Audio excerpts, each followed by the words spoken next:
ఇస్తారు అందరూ కూడా. ఎందుకంటే ఏ రూపాయనైనా సరే 5 రోజులు స్వామి దగ్గర ఉంటుంది కాబట్టి ఏ రూపాయనైనా సరే స్వామివారు ఆ యొక్క ప్రసాదాన్ని వచ్చి తింటాడని చెప్పేసి ఆ ప్రసాదాన్ని మనం తీసుకొని మన బంధువర్గానికి పంచవచ్చు, మన యొక్క స్థలాల్లో చల్లుకోవచ్చు, లేకపోతే ఎవరికైనా అది ప్రసాదంగా వినియోగం చేయొచ్చు. తిరుపతి ప్రసాదం, అన్నవర ప్రసాదం, ఎక్కడైతే దేవాలయ దర్శనార్థం వెళ్ళినా కానీ మనం ఆ ప్రసాదం తీసుకొని వచ్చి ఎట్లయితే వినియోగం చేసుకుంటామో అలానే ఈ ప్రసాదం కూడా చేయొచ్చు. ఆ లడ్డు వచ్చేసి దాంట్లో అన్ని ద్రవ్యాలు వేసి దాంట్లో నెయ్యి, బాదం పప్పు అన్ని కూడా వేసి స్వామివారికి చాలా మధుర పదార్థంగా రెడీ చేశారు. కాబట్టి స్వామివారి పాట ఎంత చెప్పండి? స్వామివారి పాట ఆయన 500 పదాలు అంటున్నాడు కానీ స్వామివారు ఇంకో మాట చెప్పమంటున్నాడు. స్వామివారి పాట 1000 పదాలు. సరైన మాట. కాబట్టి అంతకు మించి ఎవరు పాడుకుంటే వాళ్ళ సామర్థ్యం. ఒకటోసారి 1000 పదాలు స్వామివారి పాట.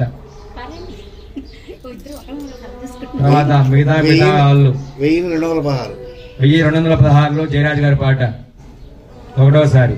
చుండూరు శ్రీనివాసరావు గారి పాట 5116 ఒకటోసారి. 5216 జయరాజు గారి పాట ఒకటోసారి.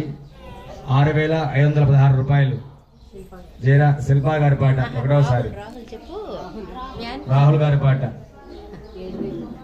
7000 రూపాయలు శ్రీనివాసరావు గారి పాట ఒకటోసారి అండి. 7516 రూపాయలు జయరాజు గారి పాట. 7816 రూపాయలు 7916 రూపాయలు రాహుల్ గారు. 8000 శ్రీనివాసరావు గారి పాట. అమ్మా లడ్డూలు సమర్పించే డబ్బులు కూడా స్వామివారి కైంకర్యానికే వెళ్తాయి. ఉత్తరోత్తర వారికి స్వామివారి పూజగా ఉపయోగిస్తారు. కమిటీ వాళ్ళ దగ్గర పెట్టుకొని ఆ డబ్బులు వచ్చే సంవత్సరం ఉపయోగిస్తారు. కాబట్టి ఆ డబ్బులు ఎవరు తీసుకున్నారని చెప్పేసి ఆలోచన అవుతుంది మీకు. 8516 అండి. 8516 రూపాయలు జయరాజ్ గారి పాట. ఏమండి? 9116 రూపాయలు శ్రీనివాసరావు గారి పాట. తీసుకొని పైకి వెళ్ళాలి. మీరందరూ జేజేలు కొట్టుకుంటా ఉంటే 11 చేసేయండి ఒకసారి. వద్దు ఏమండి? ఏమంటారు? 9116 రూపాయలు శ్రీనివాసరావు గారి పాట. 11516 రూపాయలు రాహుల్ గారి పాట.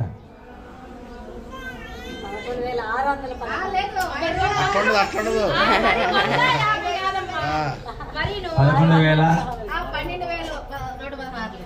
ఏమంటారు? మీ ఇష్టం అది. 11616 రూపాయలు అంకుల్కి ఇచ్చేమంటారా? గణానాన్వా గణపతిం హవామహే కవిం కవీనాముపస్రవస్రవం జ్యేష్ఠరాజం బ్రహ్మణాం బ్రహ్మణస్పద ఆనశృణ్వన్నోతిభిశ్రీరసాదనం శ్రీమహాగణాధిపతయే నమో నమః. అమృత ఫలాన్ని నివేదయామి. సమస్త ఇప్పుడే తీసుకురావాలి. సరే, మీ తలకు గుడ్డ కట్టుకోవాలండి శ్రీనివాస గారు. తలకి గుడ్డ కట్టుకొని